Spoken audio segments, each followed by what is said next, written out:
Minggu ke-34 menjelang minggu ke-35, biasanya bayi sudah menuju ke arah panggul ya, mengunci di pintu atas panggul namanya ya, sebelum dia nanti masuk ke pintu bawah panggul. Cuma kadang-kadang ya posisi masih bisa berubah, karena ini masih jauh juga kan dari batas akhir persalinan, masih sekitar 5-6 minggu lagi kan. Jadi kalau taksiran persalinan itu adalah usia hamil 40 minggu, di mana sekitar 9 bulan 10 hari menjadi batas akhir kita menunggu persalinan. Nah, kalau ini 34-35 kan masih cukup lama ya, bayi masih bisa putar sana putar sini. Karena itu kadang juga setiap pemeriksaan kita selalu tanyakan, dok ada ndak lilitan tali pusat ya?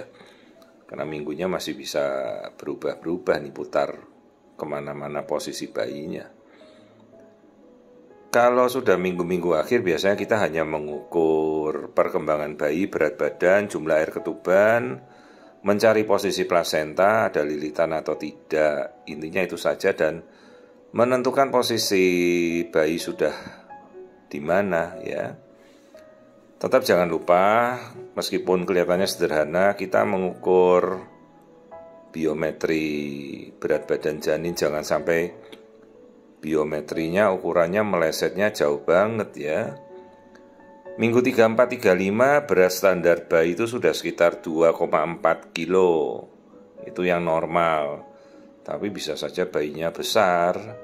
Jadi kalau 2,4 itu sekitar persen ke 50 rata-rata pertumbuhan bayi. Nah ini bayinya sudah 2,8, bayinya gendut juga ini. Ya, dia persentil bayi besar, 76% pertumbuhan. Ya. Jadi biasa kalau 36 minggu 2,5 kilo rata-rata, gitu patokannya ya. Sementara ini belum muter ke bawah, jadi masih menghadap ke atas ya. Jarang-jarang kita bisa dapat kesempatan melihat wajah bayi kalau sudah minggu-minggu hamil tua begini. Ini malah bayinya juga besar, pipinya juga tembem juga ya. Tuh kelihatan eyelidsnya ya, kayak bayi ngintip-ngintip gitu. Dia udah bisa membuka mata di dalam.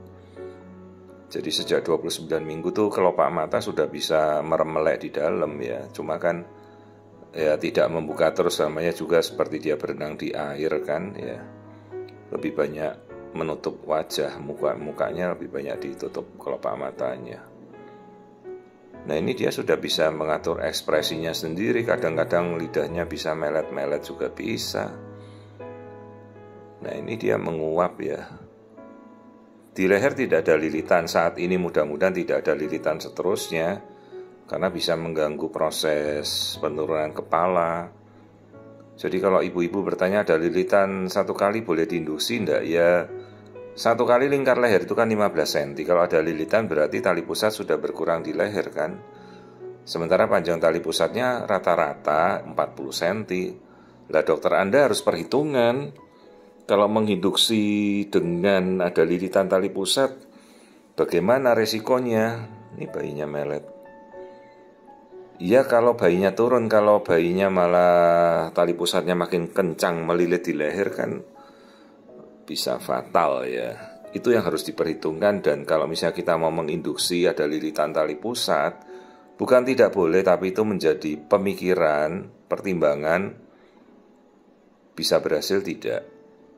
Kalau gagal, gawat janin, kita harus juga persiapan untuk mengeluarkan bayi tentunya. Makanya hati-hati. Jadi amati dengan teliti ada lilitan tali pusat atau tidak di minggu-minggu seperti ini sebelum kita mempersiapkan untuk proses persalinan ya, diamati dengan teliti gitu.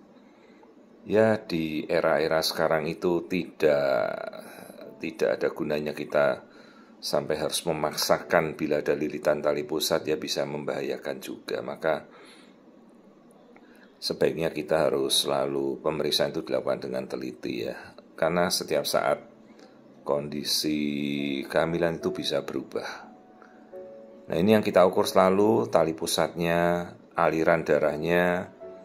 Jadi inilah minggu penghujung, kita sudah kontrol mingguan, sampai nanti persalinan ya. Ini aliran darah dari tali pusatnya bagus sekali. Bayinya cukup besar, bayinya besar nih di atas 2,7 kilo, di atas harusnya 2,4 ya. Kita tunggu, mudah-mudahan nanti mendekati minggu 39 dia bisa turun dan masuk panggul sendiri. Ya. Kontrol setiap minggu, kita pantau ketubannya, kita pantau posisinya si bayi, ada lilitan atau tidak. Dan kita juga lihat nanti posisi plasenta. Jangan lupa menjelang minggu-minggu terakhir ini.